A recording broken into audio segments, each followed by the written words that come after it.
Fabrice. Bonjour. Merci beaucoup de nous avoir initiés à une séance de Qigong japonais.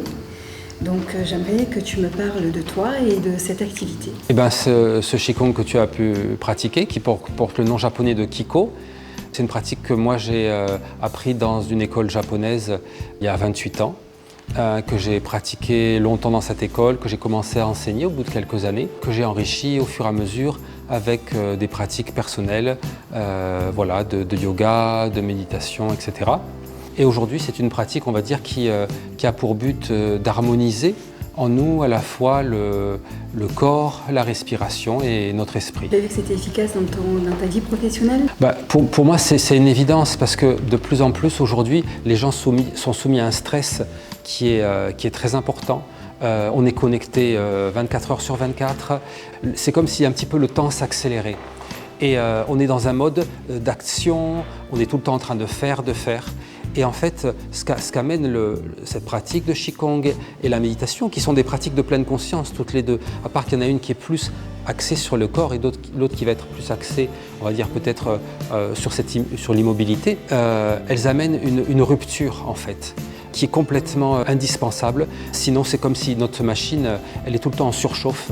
Notre esprit est tout le temps occupé par des pensées. Et si on ne met pas ces ruptures, ces moments de pause, en fait, il y a un épuisement à la fois du corps et de l'esprit. Moi, chaque fois que j'interviens dans les entreprises, les gens ressentent un bien-être.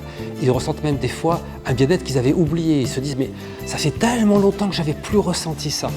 Alors que c'est quelque chose qui devrait être fait de manière complètement naturelle. Et cette tradition japonaise, elle est intéressante parce que au Japon, justement, c'est des gens qui sont extrêmement dans l'activité, mais qui par contre ont gardé souvent cette capacité à aller se ressourcer et à prendre des moments vraiment de ressourcement qui leur permet justement de garder aussi cette activité sans s'épuiser. Tu as développé aussi, tu enseignes la méditation pleine conscience, il me semble. Oui, c'est ça, parce que j'ai commencé à intervenir assez tôt dans les entreprises, au niveau de certains clubs de chefs d'entreprise dans les années 2000. Et quand j'ai enseigné, j'ai transmis cette pratique-là, dans certaines entreprises, les gens m'ont demandé si je transmettais aussi la méditation. Donc moi, j'ai pratiqué la méditation depuis plus de 20 ans, mais cette méditation particulière de la pleine conscience, qui suit un protocole aussi, j'ai décidé de m'y former donc il y a quelques années. Et donc j'ai suivi un parcours et j'ai suivi également le parcours d'instructeur, d'enseignant.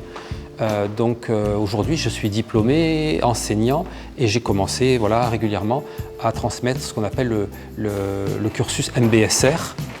Et également, j'ai été formé pour tout ce qui est des approches de pleine conscience. Voilà. Est-ce que tu vois l'intérêt d'être partenaire de Copenteam? Moi, ce projet, quand tu me l'as présenté, je l'ai trouvé formidable. Pourquoi? Parce que ça répond vraiment à un besoin. Ce n'est pas quelque chose qui vient comme une mode dans les entreprises où les gens passent beaucoup de temps. C'est fondamental de pouvoir leur proposer des choses qu'ils vont pouvoir faire ou à l'intérieur de l'entreprise ou à l'extérieur. Ça se passe en plus, ça a démarré sur la métropole de Montpellier, donc c'est l'opportunité aussi puisque c'est là où je réside, mais je pense que c'est quelque chose qui a vocation à s'étendre puisque c'est un service qui concerne plein de gens. Moi, j'encourage tous les gens qui sont dans ces démarches de bien-être, ces démarches aussi culturelles, de venir s'ajouter en tant que partenaire et puis un maximum d'entreprises de pouvoir bénéficier de ces services, de pouvoir offrir aussi quelque chose à leurs salariés qui donne aussi aux salariés le sentiment que l'entreprise, c'est du donnant-donnant, ça circule entre nous, c'est quelque chose de fluide. Je te remercie beaucoup, Fabrice. Avec plaisir.